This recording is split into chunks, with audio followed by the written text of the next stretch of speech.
Hey everyone, thanks for tuning in. If you're new here, consider subscribing. It really helps keep these stories coming.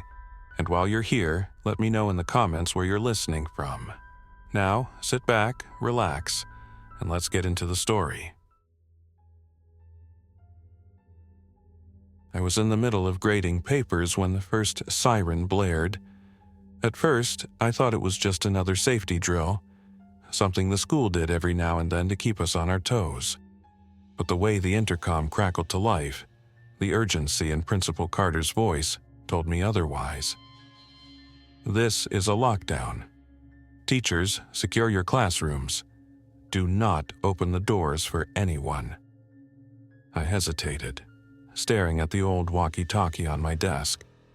The school had a system in place for emergencies, but something felt off. The sirens outside weren't part of a drill.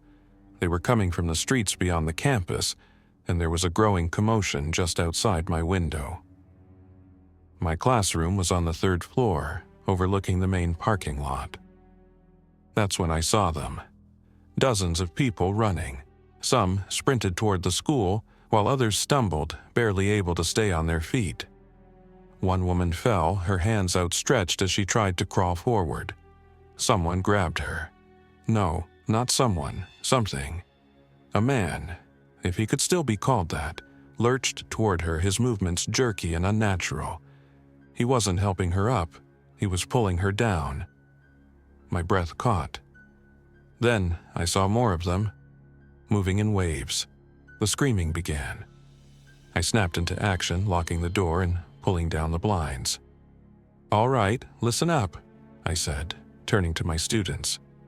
Their faces were pale, eyes wide with confusion. This is not a drill. I need everyone to stay calm.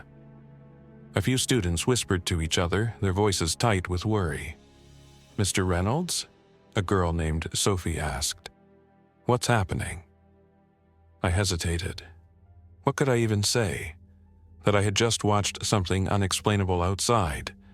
That something was coming? The intercom crackled again. "All students and staff must remain inside. Do not attempt to leave the building." Then, something loud crashed against the main doors of the school. We all jumped. A deep, guttural sound echoed through the halls.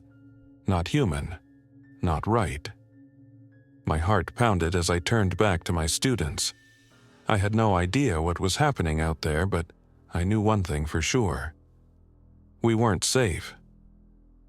For a moment, the only sound in the room was the shallow breathing of 20 terrified students. Then, another crash. This time, it came from somewhere inside the building. I moved quickly, pushing a bookshelf in front of the door.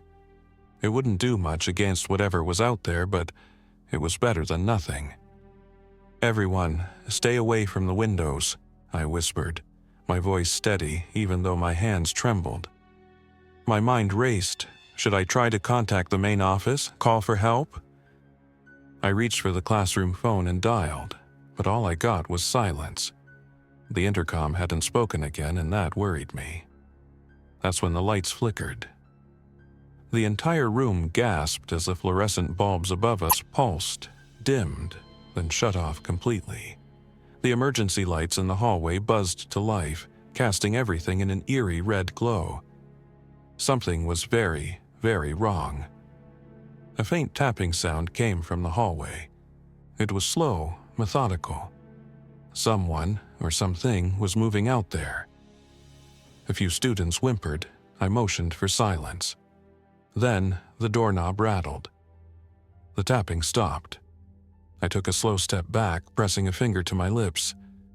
I didn't know if it was another teacher, a student looking for shelter, or something else. The rattling turned into pounding. Someone, or something, was trying to get in. Sophie stifled a sob. The sound must have given us away because the pounding became frantic. A deep, unnatural groan rumbled through the door. I glanced around the room, searching for anything I could use as a weapon. My eyes landed on the fire extinguisher near the door. It wasn't much, but it was something. Then, just as suddenly as it had started, the pounding stopped. Silence. My heart thudded in my chest. I didn't dare move. Then, from somewhere deeper in the school, a scream shattered the quiet. Not just any scream, the kind that made my stomach drop. We weren't alone in here, and whatever else was with us wasn't human anymore. I don't remember telling the students to move, but somehow we all ended up huddled in the back corner of the classroom. My body moved on instinct, my arms stretched in front of them like I could somehow shield them from whatever was out there. The scream that had echoed down the hall still rang in my ears. It had been cut off too quickly. Too suddenly. I gripped the fire extinguisher tighter. "We stay quiet," I whispered, "no matter what." A few students nodded, their faces pale in the dim red glow of the emergency lights. One boy, Ethan, clutched his phone like a lifeline. I saw him tapping at the screen. No service? Of course. Another sound from the hallway. Footsteps, slow, unsteady. A shadow passed by the small window on the door. We held our breath. The shape stopped. For an awful, stretched-out moment, it just stood there. Then, a low rasping sound. Breathing. The knob rattled again, but softer this time, like whoever, or whatever, was on the other side was testing it. A quiet whimper came from somewhere behind me. The breathing outside the door hitched, then a loud thud as something slammed against it. I gritted my teeth. If the door gave out, we were done. The bookshelf I'd pushed in front of it wasn't nearly enough to stop whatever this was. Then, from down the hall, a sudden bang. Something heavy falling over. The breathing at the door stopped. A shuffle. Then another. The thing outside turned and moved toward the noise. I exhaled slowly, my grip on the fire extinguisher so tight my knuckles ached. For now, we were safe, but something told me that wouldn't last. "Mr. Reynolds," Sophie whispered, "what do we do?" I looked at the windows. The third floor was too high to jump from. Staying put felt like a bad idea. "I don't know yet," I admitted. But one thing was clear. We couldn't stay here forever. I had to make a decision. We couldn't sit here, waiting for whatever was out there to come back. The emergency lights cast eerie shadows across the room, making everything feel even more unreal. I turned to the students. "We're going to have to move," I said in a low voice, quietly. A few of them nodded. Others just stared, too scared to react. I took a deep breath. "The main stairwell is too risky, but there's a back exit near the science labs." Ethan, the boy with the phone, whispered, "What if it's blocked?" "Then we find another way," I said, "but we can't stay here." I moved toward the door, pressing my ear against it. Silence. I slowly pushed the bookshelf aside, gripping the fire extinguisher. My other hand hovered over the lock. If something was still out there. I turned the knob and eased the door open. The hallway was bathed in red light. Desks and chairs were overturned. The silence felt thick, unnatural. I stepped out, motioning for the students to follow. One by one, they crept into the hallway, sticking close together. We moved in a tight line, heading toward the science wing. Each step felt agonizingly loud. Then, from the far end of the hall, movement. I stopped, holding up a hand. A figure stood near the lockers, barely visible in the dim glow. My stomach clenched. It was one of the janitors. Mr. Holloway. At least, it used to be. His body twitched unnaturally, his head jerking at an odd angle. His shirt was torn, his arms stiff at his sides.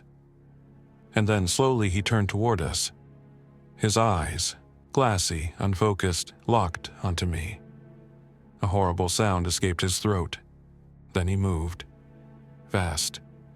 "Go," I hissed, shoving the nearest student toward the stairwell. The kids ran, their footsteps echoing through the hall. Mr. Holloway let out a guttural sound and lunged. I didn't think, I just swung. The fire extinguisher connected with his shoulder, knocking him off balance. He stumbled but didn't stop. I turned and bolted after the students. We had to make it to the science wing. Because if we didn't, I didn't let myself finish that thought. I sprinted after the students, my pulse pounding in my ears. Mr. Holloway was right behind me, his footsteps uneven but fast. Too fast. The students reached the double doors leading to the science wing. Ethan yanked at the handle. "It's locked," he hissed. I shoved past him and grabbed the handle, my hand slick with sweat. No good. I risked a glance back. Mr. Holloway was only feet away. I did the only thing I could think of. I swung the fire extinguisher at the glass window next to the door. The impact sent cracks spiderwebbing across it, but it didn't shatter. Mr. Holloway lunged. I barely dodged, throwing my weight against the cracked glass again. This time it gave way. "Go, go, go!" I yelled, shoving the kids through the broken window frame. Sophie yelped as she climbed through, her sweater snagging on the jagged edge. Ethan helped pull her through, and one by one, the students scrambled into the science wing. Mr. Holloway was almost on me. I turned and swung again. The fire extinguisher caught him in the ribs. He barely reacted.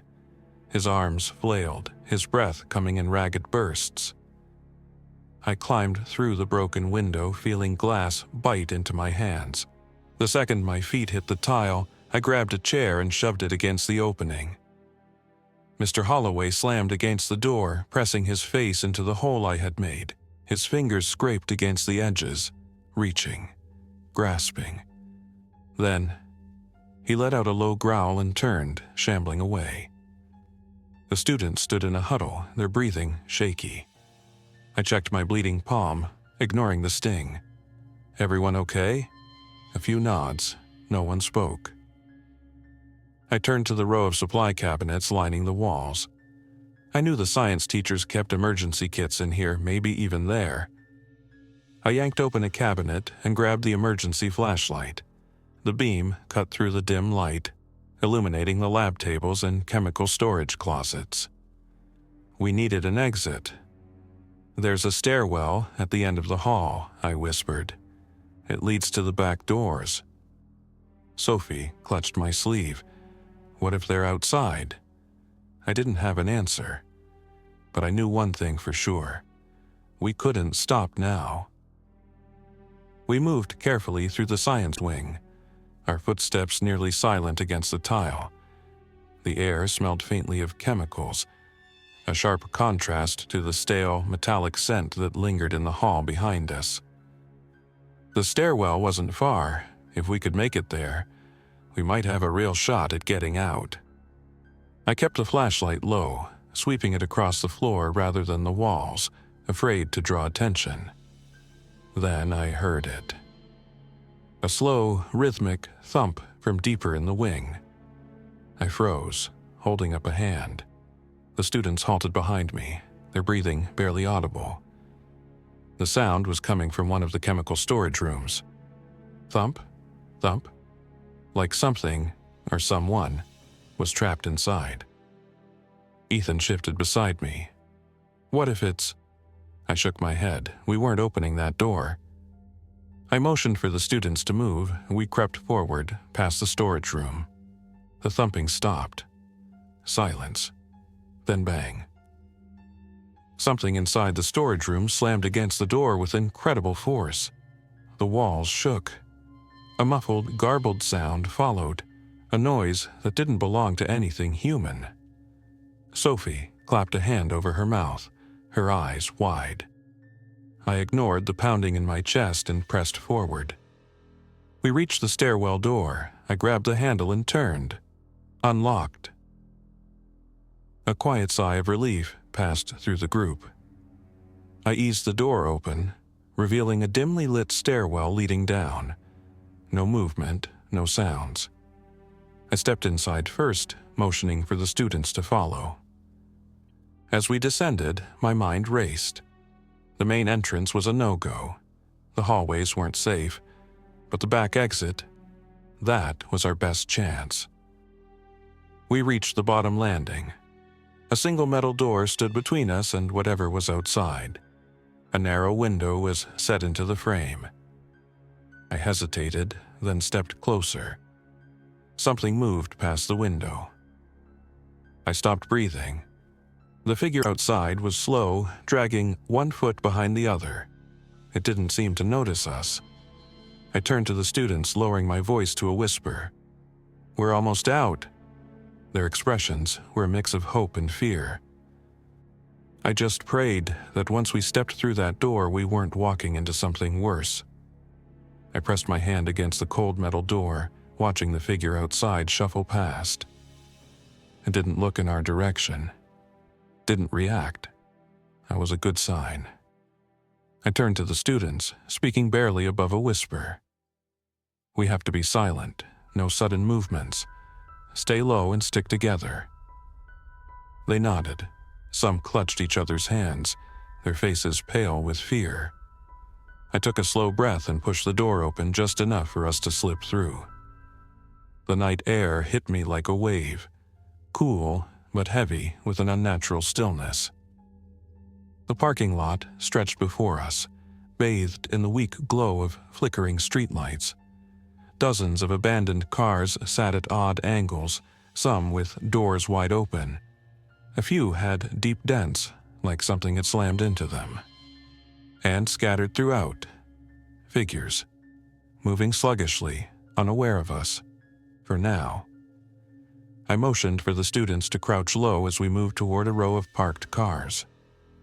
We had to make it to the far end of the lot where the faculty vehicles were. If my car was still there, if the keys were still inside, a sharp clatter broke the silence. I whipped around. Ethan had bumped into a metal trash can, sending it rolling across the pavement. The sound echoed. Every figure in the lot stopped moving. Then, as one, they turned toward us. A moment of stillness. Then they moved. Not sluggish anymore, not unaware. Fast, too fast. "Run!" I shouted. The students bolted. I grabbed Sophie's wrist and yanked her forward as she stumbled, her breath coming in sharp gasps. I aimed for my car, a gray sedan at the far end of the lot. It felt impossibly far away. Behind us, I could hear them closing in. Ethan reached the car first, yanking at the handle. "It's locked," he cried. No, I fumbled in my pocket. Keys. Where were my keys? Then I remembered. I'd left them in my desk. We were trapped. My mind blanked. No keys. No way out. The figures in the parking lot were closing in fast, their movements jerky and unnatural. There were too many. We'd never outrun them. Think. Ethan pounded on the car window, his voice rising in panic. "What do we do?" I scanned the lot, my heart hammering. There. An old maintenance shed near the fence. The school used it to store supplies. It had a door, a lock, a chance. "Forget the car, run for the shed," I shouted. The students bolted, feet pounding against the pavement. I grabbed Sophie's arm and pulled her along, pushing my body past the burning in my legs. The first creature reached us. Its fingers grazed my shirt, so close I could feel the air shift. I didn't stop. The shed loomed ahead, its wooden walls warped from years of weather damage. I prayed the door wasn't locked.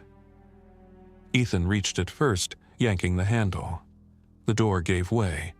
We shoved inside, slamming the door behind us. No lock. I threw my weight against it just as something slammed into the other side. The students pressed against the walls, eyes wide with terror. Outside, more of them were gathering. Shadows moved past the thin gaps in the wood. A low, guttural sound rumbled from outside. I looked around the shed, tools, shelves, a window too small to crawl through. My breath came fast. This was only a temporary solution. If they broke through, we had nowhere left to run. Then Ethan pointed at something in the corner. A ladder. It led up to a storage loft, barely big enough for all of us. But it was something. "Go," I whispered, "now." One by one, the students climbed up, disappearing into the shadows above. I waited until the last one was up before scrambling up myself. The pounding on the door grew more frantic. I pulled the ladder up behind me, just as the wood splintered below. Shapes spilled into the shed, their twisted forms moving erratically. I held my breath. They didn't look up. They staggered through the space, bumping into shelves, knocking over boxes. Their breathing was ragged, searching. But they didn't see us. We stayed frozen, crammed together in the dark, waiting. Minutes passed, maybe hours. Eventually, the figures stopped moving. One by one, they wandered back outside. The shed was silent again. None of us spoke. We just sat there in the dark, the weight of everything settling over us. 12 hours ago, I was just a teacher grading papers. Now, I was something else, a survivor. But I had a feeling this was only the beginning. Thanks for listening. If you enjoyed this story, don't forget to like and subscribe. Your support keeps these creepypastas coming. Until next time, stay alert, stay safe, and never ignore the feeling that something is watching.